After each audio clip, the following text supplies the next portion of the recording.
have candidate for governor, Darren Bailey.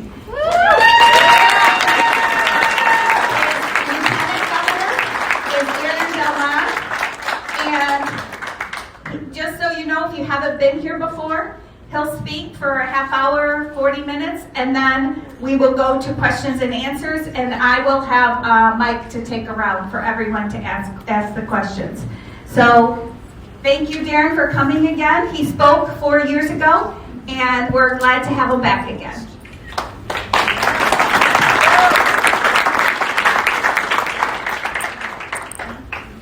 Well, good evening and God bless. It is an absolute honor to be here. Thank you so much for hosting me and having me. I want to tell you, across the state, when many freedom groups in 2022, there were a lot of powerful groups forming and doing a lot of great things, and a lot of them have kind of waned off. I'm not seeing that here tonight. Guys, we can win because as I came in here, I'm meeting people. I'm like, have we met before? Because you know, those of you who watch me know how we were all over the state and how hard we worked. And almost everyone I've met so far this evening, you just got involved recently. That's why we can win this November. These young people right here doing what they're doing in the colleges and in our high schools, God bless you and thank you. You are why we can win in November. I have great faith in this, and you doing what you're doing here, thank you so much, guys. You give me, I wish Cindy could be here tonight. Many of you have asked where she's at. We were in Moline last night, and she had to get back home to motherly duties. We are doing amazing. Thank you very much. I can tell you that feeling prayer. You know me on the campaign trail. You've watched me on my Facebook. I believe in prayer. I've prayed for people. I prayed for J.D. Pritzker's salvation. But I believe in prayer. I do. I believe in prayer, guys. I know it works. But I have been Cindy and I and our family have been the recipient of amazing prayer. We have felt that there is no other way we could have gotten through these past 3 months without your prayer and your concern and your thoughts and your encouragement. So thank you so much for that. And, you know, when you come up, so don't worry about what to say. You don't have to say anything. Just say, hey, praying for you. Don't worry about that, because I know it's awkwardness. I've never in a million years. I have learned so much from this.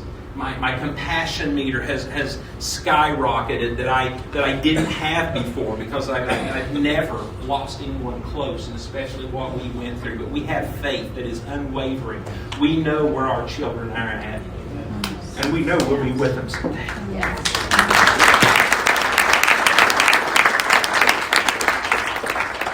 So about a month prior to this incident, maybe a month and a half, if you would have asked me, I would have said, no, I'm not. Many people did ask me. Some of the supporters that went to elsewhere, Darren, you're running for governor. I said, no, I'm not. I'm content where I'm at. And how many times when we say we're content where we're at, that's when the real trouble comes, because it was shortly after some of those conversations, I believe it was in the first few weeks of August, one Sunday morning at 2:30 a.m. I couldn't sleep, and I'm a pretty good sleeper. I go to bed reasonably, like Ben Franklin said, early to bed, early to rise makes a man healthy, wealthy, and wise. Still working on the wealthy part, definitely working on the healthy part.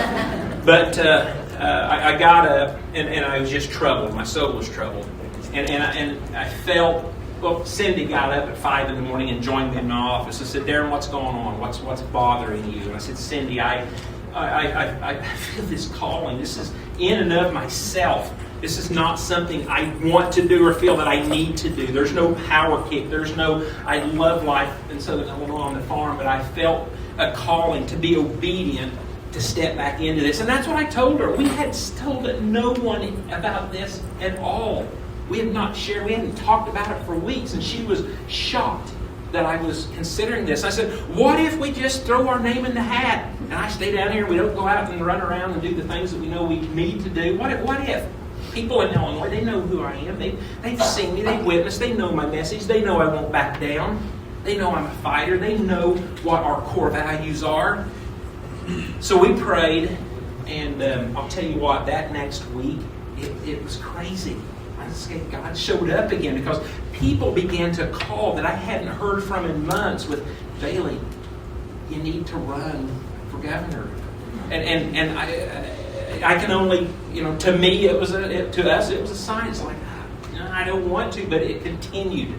It continued. So we set this before prayer again, and we just realized I don't know what, I don't know why, but I think we need to explore this. So we began to explore it. Because, friends, I'm not here for another show. Many of you who were with us the last time, you know how shocked we were at 6:58 on November 8th of 2022 when AP called the race. And we're like, what? There's no way. This can't be. Cindy and I just came from Chicago, and people, there was just an outpouring of people off the streets desiring change. And it was mainly for their children and for their future. So I have no interest in doing this a repeat of what we experienced in 2022. I like to share since then somebody came to me, and of course, that's really the only thing that, for the most part, people that are adverse to me have to say, well, you lost once, you're a loser, you can't win it. No, let's think about this.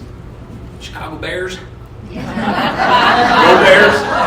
Guys, when do we learn? You don't learn when you're winning. You learn when you take a heavy loss. If you choose to apply that and then study what went wrong, could it be different?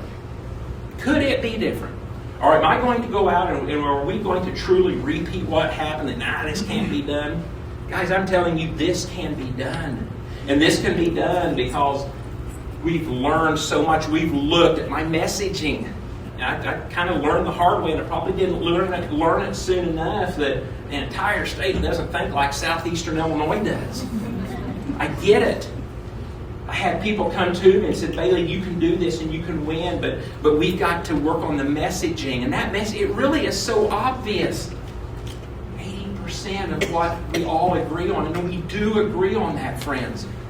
I'm making fundraising calls in the 312 area code in Chicago, and I want to be honest with you. The first four years ago, when I was making those calls, people would they'd hear my southern accent and just click. We're interested. People are talking. People are staying on the line. They're wanting to talk because they agree that these property taxes are suffering. They don't know how they're going to pay their next energy bill. They are getting it.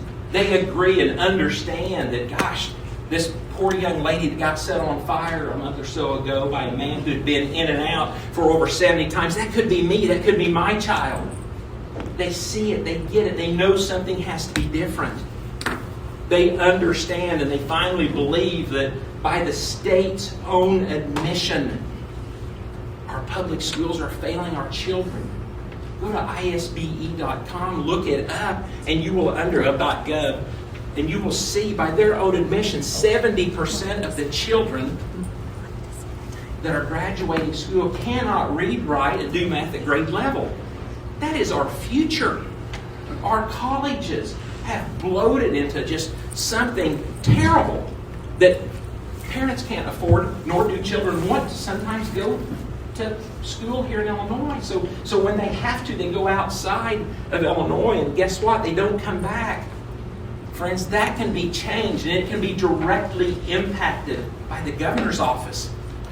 I spent 4 years in Springfield working in the House and working in the Senate, and I know the problems and why it is. No one can understand a budget, but that can change. I was part of a group in 2021 that wanted to do a forensic audit on the budget. We were called by our own counsel and said, you can't do that. It's going to cost $12 million and it's going to take 6 years. That's on record. You go back on my Facebook feeds and you'll see that. That's wrong. It's not right. We want to know where our money is going. We want to know where it's coming from. Yeah. That will change on day one, friends. Upon being elected, there's not going to be any 100 days, the first 100 days. It's going to be the first 10 days. We have got work to do, and we have got to we have got to show some immediate signs to all of Illinois, to those friends that don't agree and maybe simply don't like me because of what we stand for. But I'm telling you, in the 4 years that I spent in Springfield, I would venture that some of you that have the Democrat state reps and have the Democrat state senators, that as your rep and senator, go have a conversation with them. And if they served during the 4 years that I was there, ask them, what do you think of Bailey? I will assure you of what they're going to say. Though you don't agree with him, but he was respectful. Many times they would come to me when I was a lead debate on some of the issues, bills that were taking place either on the floor or in committee, and they would always come to me afterwards and say, "Thank you for being respectful." They expected something else from a Southern Illinois farmer, I guess. But I have earned respect that I intend to capitalize on, because that door will be open. We will have conversations. We have to have conversations. I'm not going to stand here and tell you that we're going to do away with this and we're going to do away with that, because the reality is that we could very well probably be back in the super minority. But guys, there is a pathway to victory for the governor. There is a pathway of victory specifically for my team. We've put in Illinois together. The Aaron Del Mar with the Chicago GOP. Let me tell you a quick little story about why I chose Aaron. Many of you know, if you remember from, he was Gary Rabine's lieutenant governor, and there were things on the internet about him, and we all know if it's on the internet, it's true, right?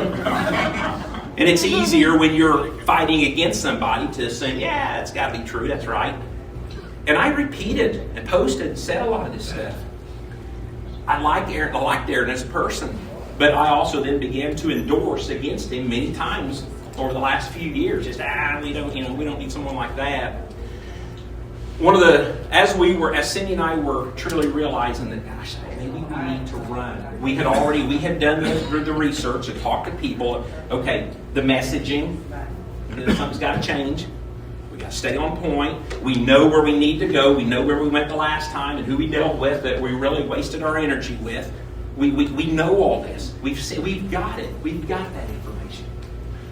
So the final aspect was my lieutenant governor. And I had a prominent person in GOP politics call me, one of the last people that kind of broke the straw. And he says, "Darren, you need to run for governor and you need to have Aaron Del Mar as your running mate." I said, "Well, I believe I've got to be yoked with someone equal. I believe that. I won't do business." And he interrupted me. He says, "Darren, have you ever talked with Aaron Del Mar? You've been slamming him for 4 years now. Have you ever had he called me out as my Christian belief faith that what we're supposed to do? And he got me. I said, "No, I didn't want to, but no, I didn't." So he said, "How about I set up a meeting?" And he did. So Cindy and I and another gentleman in the RNC showed up at Aaron's office. We drove up there. I completely intended on it being, we were going to the Don Jr. event when he was up at Barrington. I just said, I have 45 minutes and we got to move, because I just knew this wasn't going to happen. Dean White, RNC chair, he had already told me, he said, "Darren, I've known Aaron most of his life, and this stuff is not true." So that's what pulled me to the table with him. Cindy and I grilled him for 4 hours. And at the end of that time, when the time was up, I got up, I walked around the table, and I hugged him, and I said, "I am sorry, do you forgive me?" And he did. And I didn't really realize this at the time, and I'll just throw this out too, because I know we all believe in prayer. But Cindy had started the meeting off in prayer, so we're winding things up. There were no agreements. Okay, this is a deal. I didn't know. I figured, he's not going to be interested, and we are going to continue to try to figure out who this is going to be. But we're leaving, and you all know me good enough. So let's pray. So I prayed for the future of Illinois. I prayed for Aaron and his family, his future. And he later told me that, "Darren," he said, I've never had prayer like that. He said, "It changed my life, and it changed me." So it was amazing that we were able to come together. And when we have question and answer session, I implore you to go ask Aaron whatever it is that you may want to seek out of him, because I'm telling you, the fighter that he truly is. And sometimes when people don't like him, maybe you need to find out exactly why. Because from my experience, if you're not doing your job in the GOP in Chicago or wherever he's been a part of, he's going to do something about it. He's going to, the accountability. He's going to, and people we don't like that, do we? We don't like to be called out. We don't like to be, we don't like to be put on the spot. It's hard. So you probably saw in the last few days we've unveiled our Illinois Department of Government Efficiency. That's all based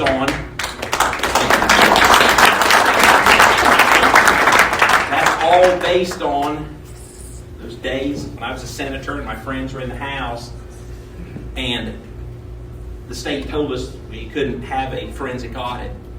That is a day one agenda. That budget, and it will not be easy, will be busted wide open.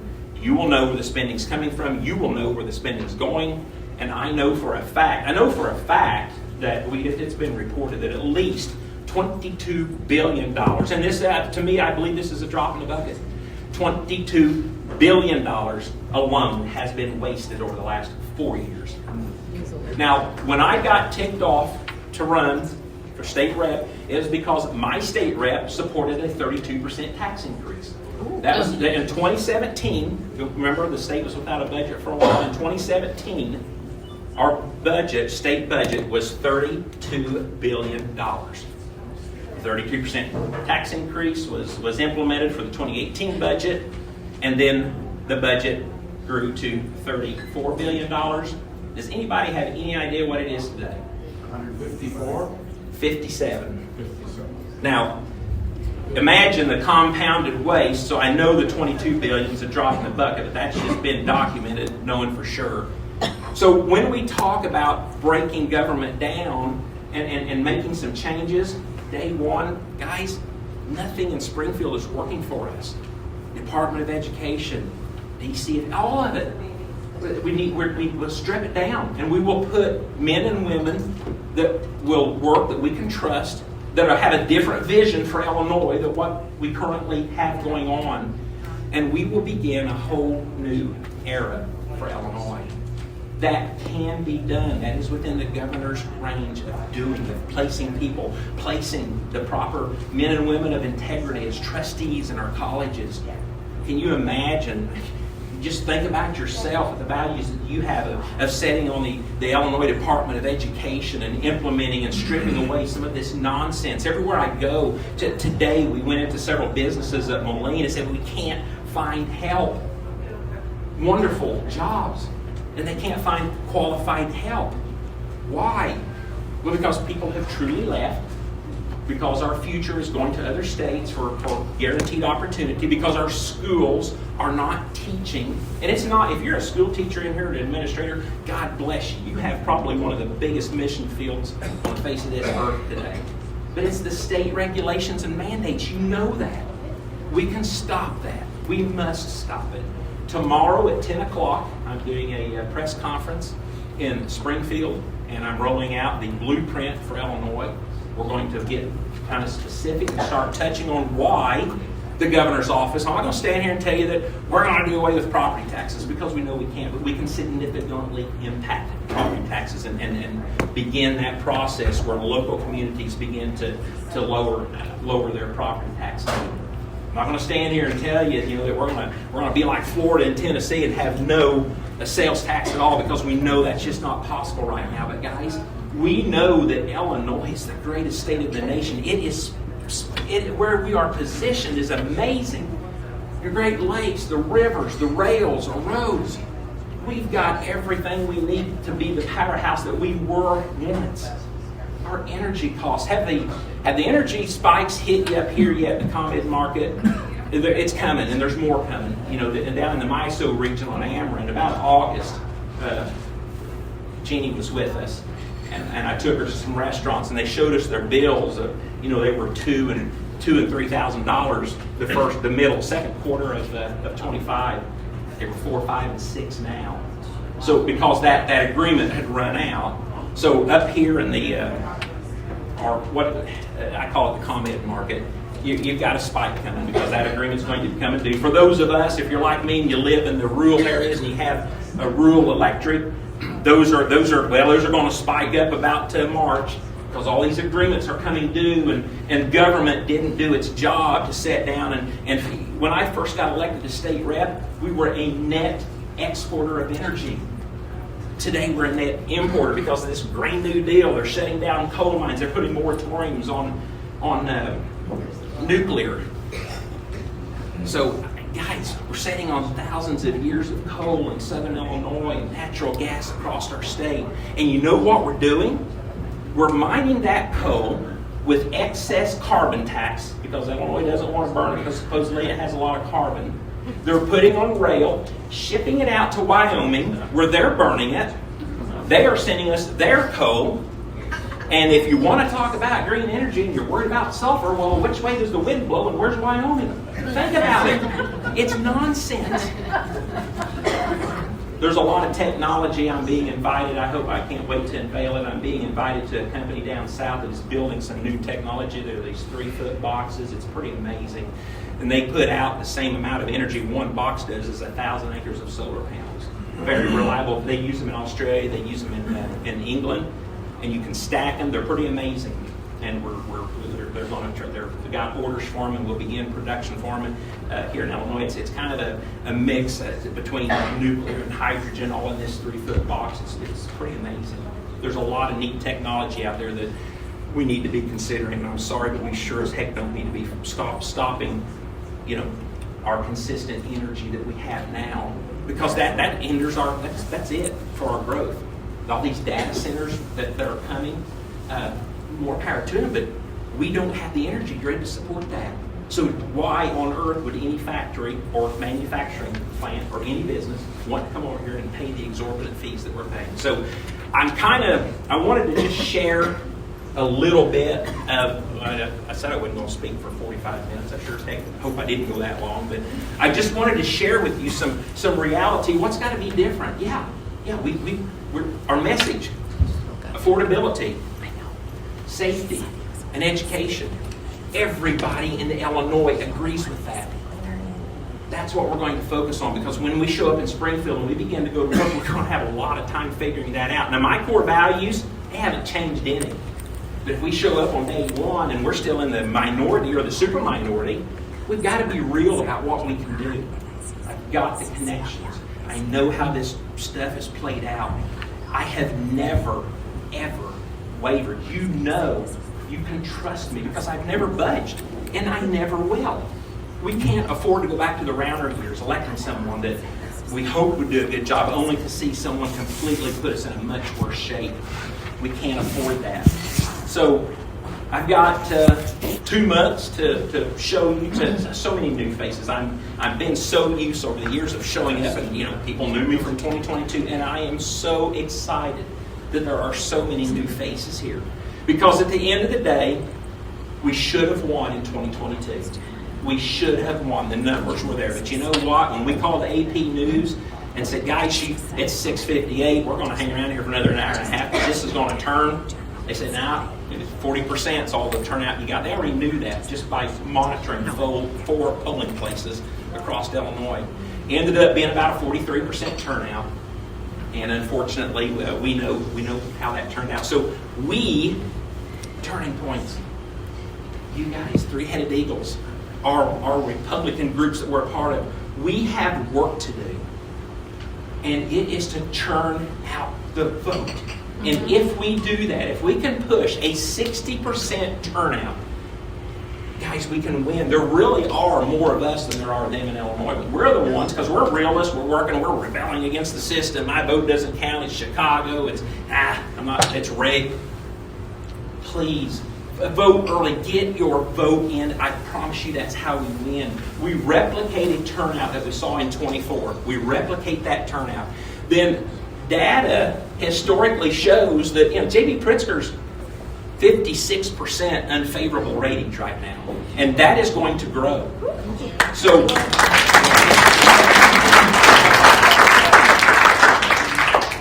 what happens when you see numbers like that, a lot of the people that would normally vote for him, they'll probably still show up and vote because they're going to be fighting for their Senate positions and their congressional positions. But sometimes they'll leave. It happens with the president. It happens with that top box that, we believe that if 10+% of people would just leave that top box unchecked, and we can replicate the turnout of 24, we have a path for victory.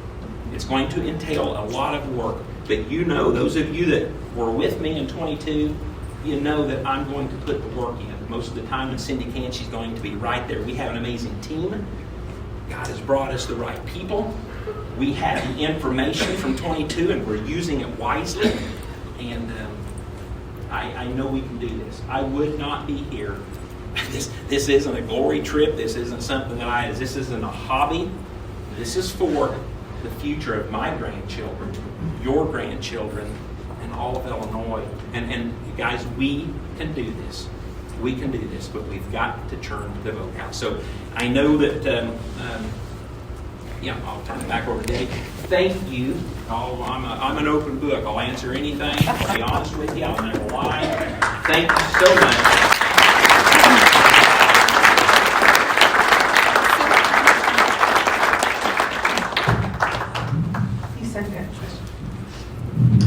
Hi, Darren. I was wondering if you have any reforms in mind that would restore trust in elections in Illinois without disenfranchising voters. Right.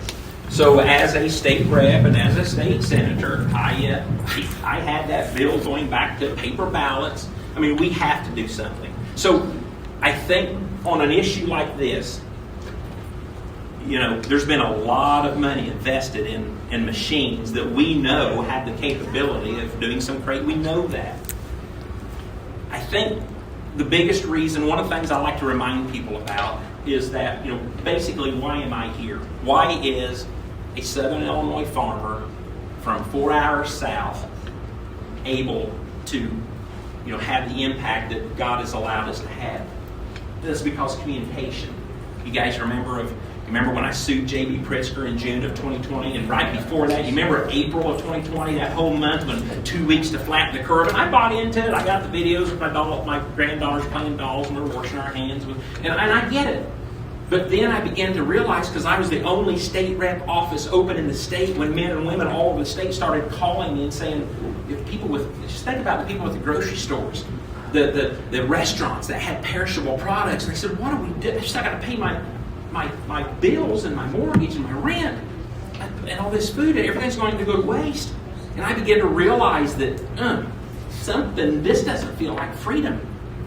And I went to the House caucus, because most of them are lawyers. I went to the Senate caucus. I said, you guys are all lawyers. Let's sue J.B. Pritzker. No, we can't. No, we can't. I went to the Illinois GOP, and nobody did. And I went back to my own attorney, and he just laughed. He said, I don't know how to sue the governor. But by the grace of God, it was election season, and I had developed a good friendship with a couple of judges running. And I went to them, and I said, hey, I want to sue the governor. How do I do it? He said, well, two of them. He said, you got this friend named Tom DeVore, and you need to have a conversation with him. And that's all that happened. So I went to Facebook, and I started communicating with people, and people began to realize, I can open up my store. I can do this. And thus it will be that all of these issues, property taxes, the voting integrity, yes, it's got to be fixed. And I pray that federally something kind of comes and helps us out with that. But nonetheless, we here in Illinois, we can do this if people are educated. This week, as you visit your friends at work or the gas station or restaurant, ask them, who's your state rep?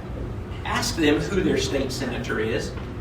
I will tell you right now that probably 67%, 60 to 70% of them are going to give you an answer, and it's probably going to be their congressperson or a U.S. Senate. I did it for years. No one knows who their state rep and their state senator is. If any of you right now are dealing with issues with the state that you're on the phone for hours and it's a mess, call your state rep and your state senator. That's their job, not to pass more bills, to represent you. And if we keep them busy representing you, then they won't turn around and pass any more nonsense. But that's all comes through communication and educating the voters. So that is what God has blessed us with, And I'd love to stand here and tell you point by point, but at the end of the day, we've got to educate the voters. Everyone desires something different, and I believe we can get there. And I've been on the forefront of some of the basic bills, but obviously in the super minority, they simply wouldn't go anywhere. Thank you. Yes, I have a question regarding a governor who has a supermajority from the Democrat Party, and it's hard to get things done. I have heard it said that in New York State, Kathy Hochul has the power to fire those prosecutors that don't like to prosecute criminals. I don't know about Illinois law. Would you, as governor, have the power to fire, let's say, the state's attorney for Cook County or Chicago? I don't know. I will assure you that whatever power that would exist within an executive order or the power of the office of governor, I will take to clean up and fix Illinois. I promise you that. My gut feeling tells me no. See, we busted back down to local elections, that we've got to get more people locally showing up. If you don't like your school system, well, run for school board or support somebody good. If you don't like your county board, run for, I do believe in local control. But I will tell you that, yes, I'm aware of that, and I do not know, I don't think it is possible in Illinois, but if it is, we will find out, just as we start to uncover stuff with Doge and start opening things up. And when we find out, there will be consequences. I pray that that's the case, but I do not know. So, okay.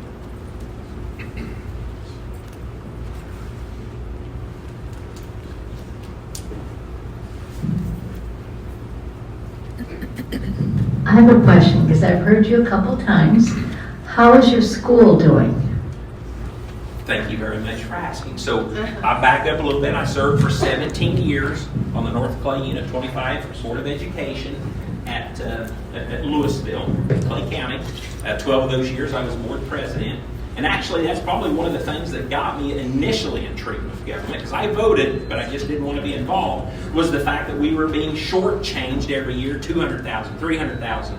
And when I went to Springfield with the superintendent that we hired, I discovered that gubernatorial powers, the governor's controls the purse strings, and they were moving money around on us only to be short at the end of the year and taking it out on education. So that's, I've had it. Cindy and I both have had a passion for education. A few years later, we had the opportunity to open Full Armor Christian Academy, Christ-centered base of education, and it's going good. I will tell you that from time to time we lose students. We're educating children about $5,000 a student, and we're doing an amazing job. I want to challenge you with something. Many times these students, they get in high school and they want to go play sports. So when they go to high school, they have to take entrance exams, right? Most of the time, these students over the last 4 years have been testing in to 2 and 3 grades above where they're at. Now, public education is going to put them right back in as freshmen because we know why. But to these factories that I talked to this morning, we've got to fix and change things to educate our children to understand how to work, to understand to want to work, to have this drive instead of this, some of the nonsense that the state is pushing. So Cindy spends a lot of her time there, and we have an amazing place. But because of the economy, there's a lot of people that cannot afford to send their children there at even such the cost as it is. Thank you. Okay, thank you. Hi, Darren. As a worker in Illinois, I'm very much concerned about my pension. And the records show that Illinois has the highest pension per capita in the country. Today it's at $218 billion. That means, as governor, if you had to pay out $1 million per day, it would take you 600 years to plug that hole. As governor, what do you intend to do in terms of policy to address this? Thank you. First and foremost, I believe that pension is an earned retirement, and I will never infringe upon that. A little bit later on, I will be explaining a resolution that I introduced that looks like I was trying to attack it, And there's a very interesting story behind that, and I cannot wait to share that, but that's not for tonight. Pensions.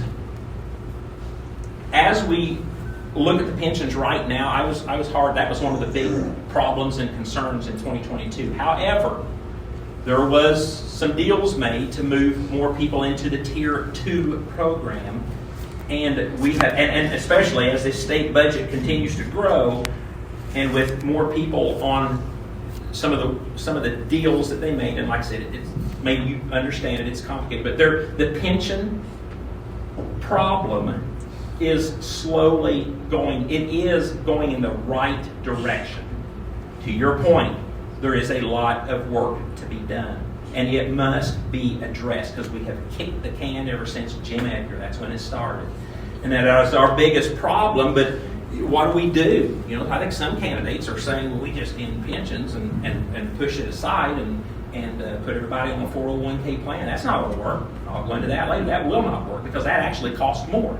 So I have been, because I was a strong advocate of change, and I have been shown and proven that the pension is actually going in the right way, the right direction. It's actually lowering. So we take a look at that, we deal with it, and then we talk, okay, do we do something different with the new hires, or do we need those new hires to keep the game working? But first and foremost, I want everybody to know that our state workers out there, the last thing in the world, I will never ever advocate for taking away their earned retirement, because that's exactly what it is. Now, some of that's going to be in the blueprint that we're going to be, and we're touching a lot on it, because, you know, I can stand here all day and promise you the moon, but I've got a General Assembly to work with. So doing that and educating and talking to people continually, I think that's how we get things done. Hi, Darren. As it often does, it always comes down to money. So when you expect to get support, and I guess we could ask any governor candidate, but you know, you ran last time and you have probably the biggest name. If you were to get through the primary, do you think you could get support from Trump and the national Republicans? Well, that's the beauty of what is different. So we won the primary. We went out to Aspen, Colorado. We were invited out there to the Republican Governors Association, and everybody was amazed. Wow, you won a 6-way race with 60% of the vote. That's great. You're in Illinois, and that was it was real. It's just, you want to talk about popping your bubble, because these people said we need to work on. We're going to work on swing states and these other areas, and then we'll come back to Illinois and California and New Jersey. That's exactly what we were told. Things have changed. They've changed a lot. President Trump has put JB in his crosshairs. Illinois is now on the national radar because they know that J.B. Pritzker has presidential aspirations. And we look at that and think, that makes no sense. But to a socialist-minded generation coming up, it makes all the sense in the world to sit here and show what you were able to do in the greatest state in the nation. Turn me loose to the nation. That's what J.B. Pritzker is doing right now. So, yes, and our funding, albeit, like I said, we're behind. I've been off the trail, for 3 months now. Yesterday, no pun intended on the date, but was our first day back in. And there's a lot of interest to help. There's a lot of people, a lot of big supporters that I had last time that simply have told me, I'm going to support you, but I can't do what I did last time because things are different. But yes, on a national scene, absolutely. I believe that 100%. Many of you know that because of this tragedy, President Trump did call me. You probably saw that on my Facebook page. Look, if you want to know more about me and the daily workings, my Facebook page, TikTok, look me up and you'll see. Stay in touch, and you'll see what's going on when we're at events. But I shared the letter that President Trump sent about 2 weeks later, and he encouraged me. He said, Darren, use this. And to be honest with you, when he first said that, I'm like, no, I'm not doing that. But we're going to do whatever we can to win, because we have got to defeat this tyrant. And Illinois is on the national radar now. Yeah. Good evening, Darren. I'm Dan Kolkel from Kendall County, and I escaped Kendall County and come up here to Kane County a little bit tonight. Last week, I fed you pork like I did on your last campaign, but I didn't get a chance last week to ask you the question I wanted to because you were consuming pork and with all your peoples talking. But when you were down in Kendall County, and I appreciate you coming, and I represent on the Kendall County Board, the east side. I've been on several rounds, and I see a couple of my constituents in here. But we have a property tax problem. And I know the gentleman that brought up the pension, it made me trip on the property tax problem. I have seniors, I'm going to see one tonight at a hospital, so if I sneak out, that they are selling their houses, they're going into, for lack of a better term, public aid type housing and stuff, because Kendall County, and I know Kane County is the same way, I'm involved in farming like the Johnsons and everybody else here that I know. Our farm property taxes are going, the assessors, and I'm involved in that world a little bit. They're starting to go after the farms. Our property taxes in the west side of the county, which our county is the second smallest in the state, is very high. We have data centers coming that'll hopefully help those problems, but I don't know.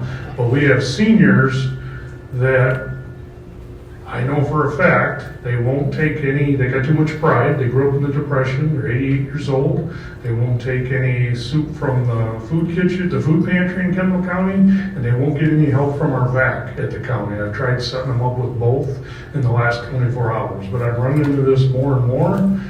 I'm self-employed, and it seems like I have 60,000 of those nail files out that I've given you through the years, and you know what? The property taxes, you can say anything you want about running for governor, but property taxes are even worse in Cook County. So I would add that to your run. I voted for you last time. I was there with you in Oswego. We had 350 people downtown, and I would love to do an event like that again. But I love everything you're talking about. But the property tax, if I was running for governor or dog catcher or anywhere in between, the taxes. Okay. So I was asked today, what is the number one reason of people leaving Illinois? It's expenses. They can't afford to live. And it is those taxes that's killing us. And then the follow-up question was, well, the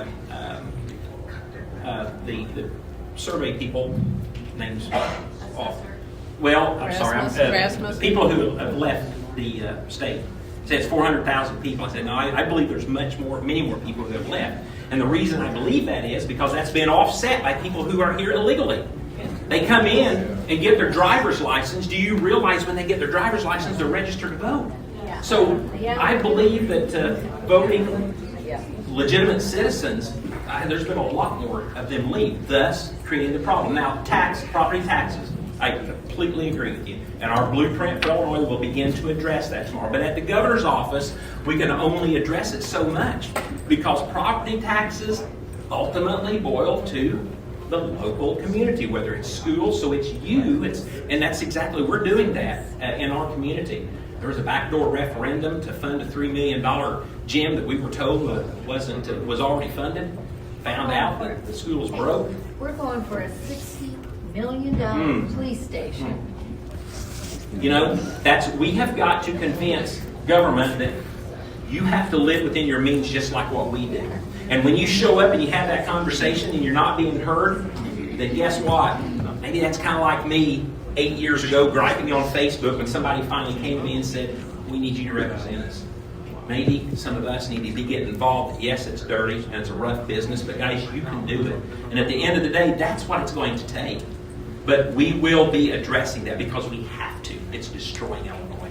And there are some gubernatorial candidates, be sure and ask this, who have suggested that farmland needs to be taxed even more. You want to know why? Because there's not as many farmers out there as there are homeowners. That's not the answer, friends. We have got to attack the issue head on and deal with it. So, thank you. Hey, my name's Mike Giller, and I'm 32. I'm an industrial electrician, and I'm very proud of Illinois' history. I think I speak for some of the young men here when I say that we'd like to build for the next 200 years. But we need a leader. and we need somebody who understands hard work, sacrifice, loss. We need to be free from this tyranny, and we want to build it for the next 2 millennia. So we're ready. Are you? God bless you. I just met you tonight for the first time. Thank you. Yes, I am. That is the only reason I'm doing this. I want to get your, maybe you give it to me, I forgot. I want to get your connection, and I want to work with you. I want to put you on. I want to hear from you. But that's what we need. Thank you. Welcome, Darren. Thank you for coming out. And again, heartfelt sympathies for your loss. I've read a number of different things I won't bring up at this point in time that are out there. A lot of the public is not aware of. Many of them are true. Many of them may be salacious rumors. However, what I really would like to ask you is this. What have you and your running mate done over the last 10, 15 years with the public where you've had an impact in whether it's crime, financial issues? And I ask this thinking about one of the gentlemen that you're running against, and that's Jim Mendrick, who's got 7 years with a huge budget, never been over budget. He's reduced recidivism in his jails down to 15% from almost 80. He's been out there working for the public. His running mate has been working as well. There's 50 years of experience. And what I hear from most people, and you mentioned earlier, we're not going to say in the first 100 days, but on day one. I'd like to ask what you've done prior to day one, besides, maybe employing some people at the farm, and exactly what you're going to bring to the table that will help move Illinois forward versus learning on the job. Thank you. Thank you. Well, so there is no learning on the job if you research me. The 4 years that I spent in the General Assembly, I was on the front line. Are we, did we lose it? Are we good? All right. I am the only one with state legislative experience. I have watched, I've stood on the front lines, I have fought against this nonsense, the waste, only to be ignored by a supermajority. I had the complete endorsement of the police unions when I ran in the general in 2022. I had endorsements in the primary from AFSCME groups down south at the youth camps. They know because they were watching me day in and day out stand and fight and be concerned about some of these terrible bills, the Safety Act, and I was on those front lines pushing back against that. I've seen this legislation come. I've sat in committees to see how it funnels through. I've watched it be amended. Well, there's more to the state than just safety with crime. You're talking about my question, I want to ask you a question. Will the sheriff be reelected in 2 years? Pardon me? Will the sheriff be reelected in 2 years if he runs again? I don't know. Well, I've heard I don't those know. concerns, and I have to wonder why. But I appreciate. And I was going to ask what you've been doing to get into the black and brown communities here in the state. So he has done a lot of work in that area. God bless him. Thank you. That's great. Thank you. So 4 years ago, we did that. We were there. And Aaron Del Mar, Palatine Township, one of the townships that have remained in conservative control. It's one of the townships that continue to run a surplus instead of a deficit.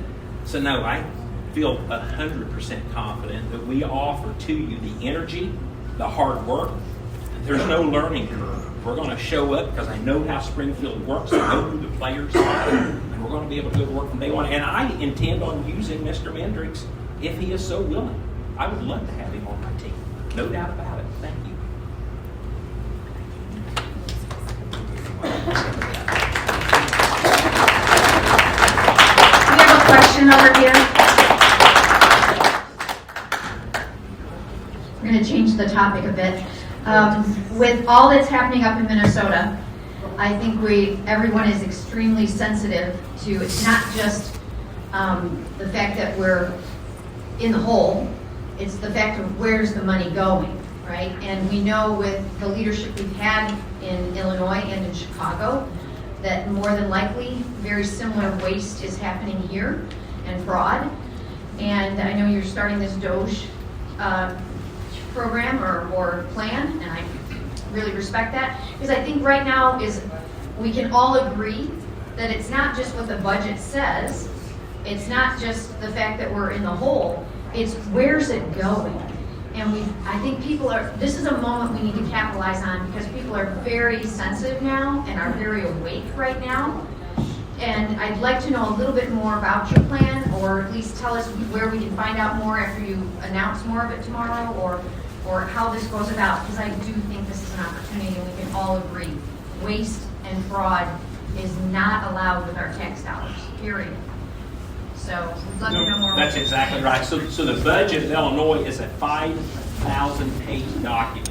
There are very few numbers in that budget. It's mostly paragraphs and sentences and bills that have been passed over the years. So to begin to go to work to dissect that, to use the people and put them to work, then we can assign numbers to that and begin to see. The fraud is going to show up. I mean,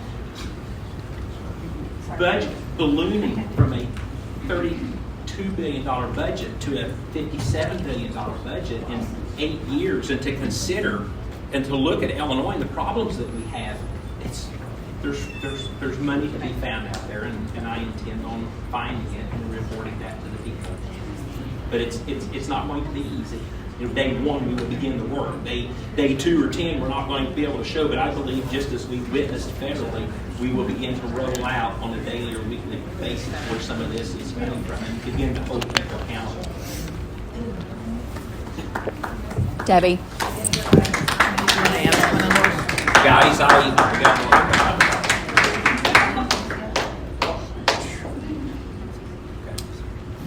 I am a little confused with what just happened there, but, I voted for you last time, and thank you for coming out tonight. But I do have a question. I'm from Cook County, and we talk a lot in Cook County. Everybody talks to everybody, and I hear a lot of things. And I just came to listen because I've always respected you because you're a believer. But there's something I heard, and I thought I want to ask you about it because I don't know. And I've been hearing this and I just don't know. That somebody told me that Pritzker is donated to your campaign and is been donated. And I want to know, right. Is it true? No, it is not. What Pritzker is doing is the same thing that he did yesterday. He came out, if you'll look on social media and Google, look his page up, and you will see he slammed President Trump and he slammed me because he knows that I am the only real threat. So what he did was he began to slam me. So there's people out there 4 years ago that are saying, oh gosh, Pritzker was just setting you up to get more conservative votes. It's absolute nonsense. No money, absolutely not. No, absolutely not. That man had one desire, and that is to end his career. And he knows, yes, and he knows that I and our team and we and our movement in 2022 was the only threat that was going to remove him. Can you hold your mic up? I'm sorry. Yep. Better? Closer. Let me turn around. Sorry.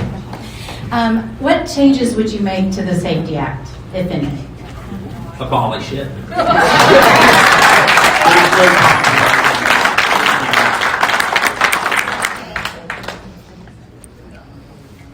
Feels good to answer a short answer.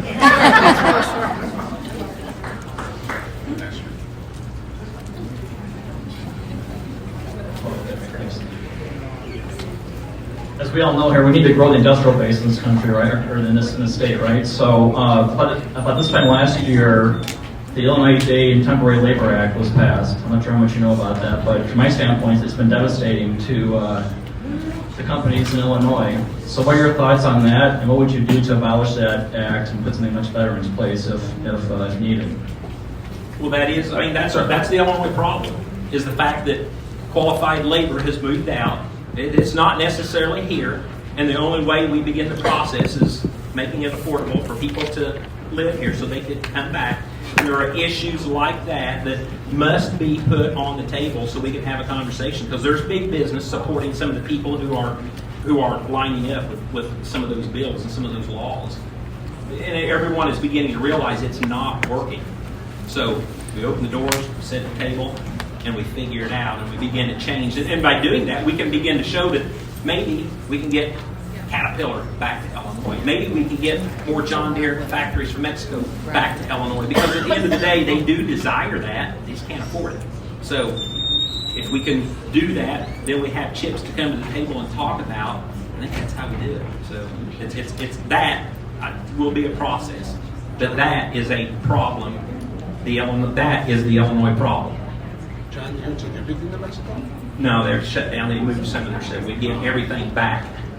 England, I mean, they're building stuff all over the world.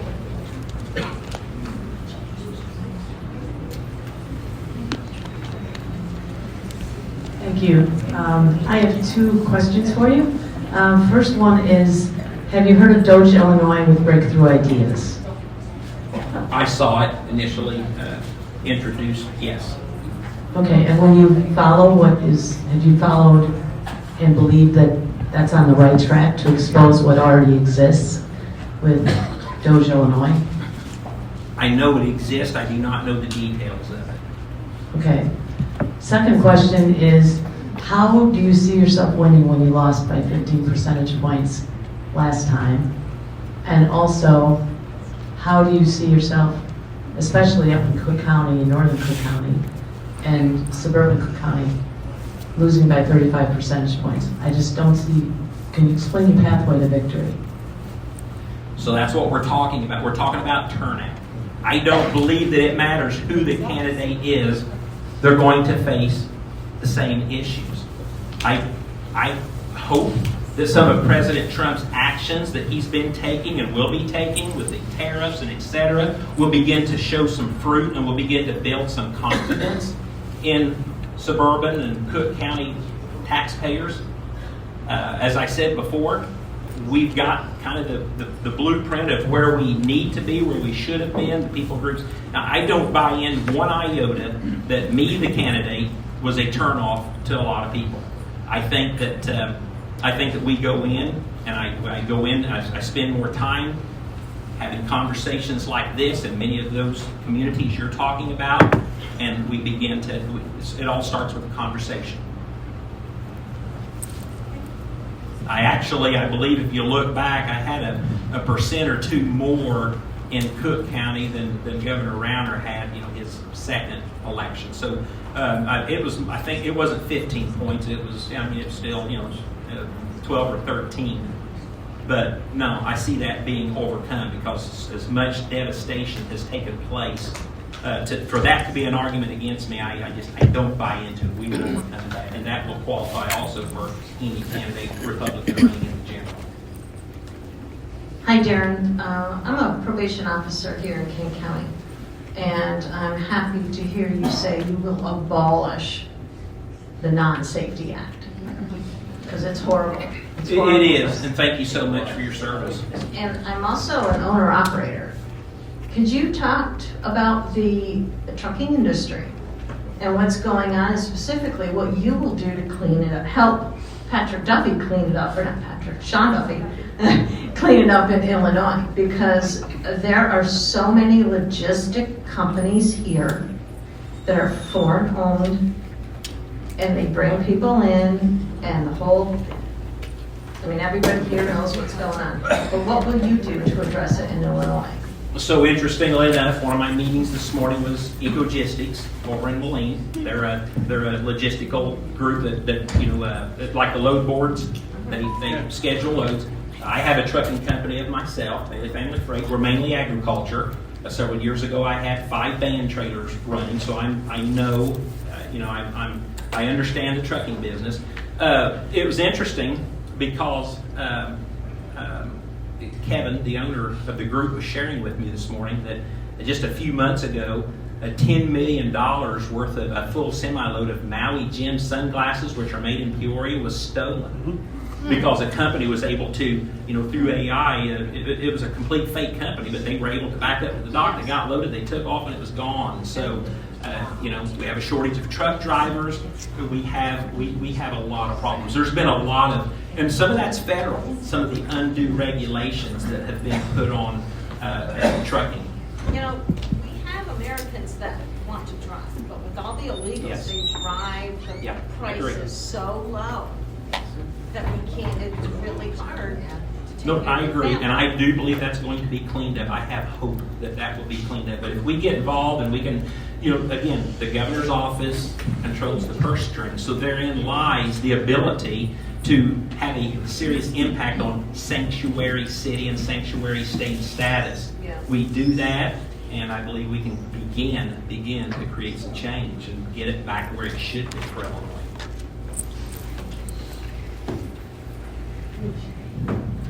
So I have more of a comment to what someone had said just a couple of people ago about what's it going to take for the 35% or whatever loss that it was. It's us, every person in this room that has to get out and vote, that also gets their friends out, and boots on the ground. That's my take on the whole thing, and if we can raise our percentage of people that get out to vote, we can do this. Thank you.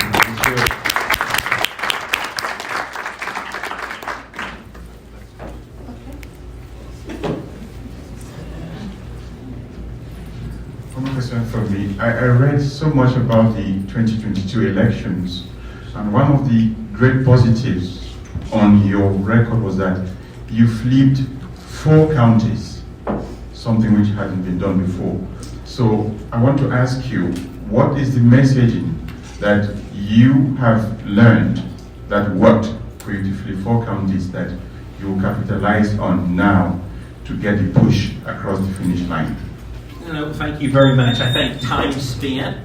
So realizing that maybe there was other areas, that knowing where we need to spend time at, that, you know, obviously we're going to be everywhere. Hopefully we retain many of those voters, but literally knowing where to show up. And I think we have, with this new message, it's obvious. Affordability, safety, and education. That's what we're going to stick with. And people all over this area up here, it does cost a lot more than the rest of the state to the south. People are fed up, they're tired, and they know why, because our governor has failed us. I have a question. One's going to be really quick. On day one, if you were to be elected, will you deploy the Illinois National Guard to clean up the crime that we're seeing here in Chicago, Rockford, St. Louis area? Well, I hope and pray that's already fixed.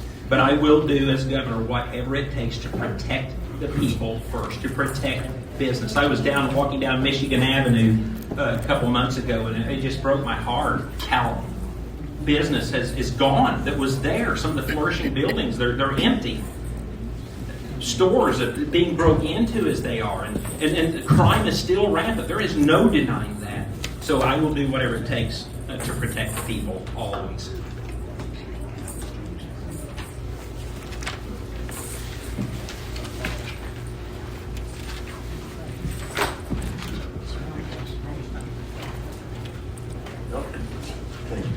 Question. Has Governor Pritzker done anything at all that may have been in violation of the law where he can be arrested or somehow, I'm dead serious, has he violated any state constitutions, anything that he can be held accountable for, either, well, should you become the next governor, is there something that can be done, because he has certainly committed plenty of crimes against the citizens in this state. Thank you. Thank you. I believe that's what President Trump is trying to press into. I truly do. And honestly, I also believe that only within that spectrum could it possibly take place. I would love to see J.B. Pritzker arrested because of tyranny or a constitutional felony. I would love that. But these are very smart people we're dealing with.